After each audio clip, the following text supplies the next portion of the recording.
Test ও T twenty থেকে অবসরের ঘোষণা সাকিবের। ওয়ানডেতে ইতি টানবেন 25-এ। বাংলাদেশ ক্রিকেটের ভক্তদের জন্য খবরটি বেশ নাড়া দেওয়ার মতোই। আন্তর্জাতিক টি-টোয়েন্টি ক্রিকেটে আর দেখা যাবে না সাবেক টাইগার অধিনায়ক সাকিব আল হাসানকে।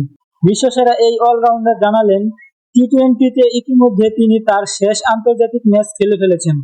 টি-টোয়েন্টি বিশ্বকাপে আফগানিস্তানের বিপক্ষে খেলা ম্যাচই এই সংস্করণে তার শেষ ম্যাচ ছিল।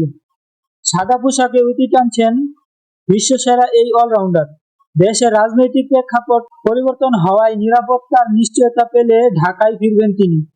ফিরে আগামী মাসে মিরপুরের হোম অফ ক্রিকেটে দক্ষিণ আফ্রিকার বিরুদ্ধে একটি ম্যাচ খেলে টেস্ট থেকে অবসরে যাবেন সাকিব। বাংলাদেশ-ভারত দ্বিপাক্ষিক সিরিজের দ্বিতীয় টেস্ট খেলতে এখন দলের সাথে ভারত উত্তরপ্রদেশের কানপুরে অবস্থান করছে মিস্টার 75। সেখানে ম্যাচ পূর্ববর্তী এক সংবাদ সম্মেলনে আজ বৃহস্পতিবার 26 সেপ্টেম্বর এই ঘোষণা দেন তিনি। তবে খেলে যাবেন ওয়ানডে ক্রিকেটে।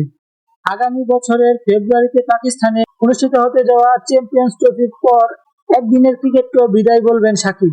নিত্য নতুন সকল আপডেট পাওয়ার জন্য আমাদের চ্যানেলটি সাবস্ক্রাইব করে পাশেই থাকুন। ধন্যবাদ।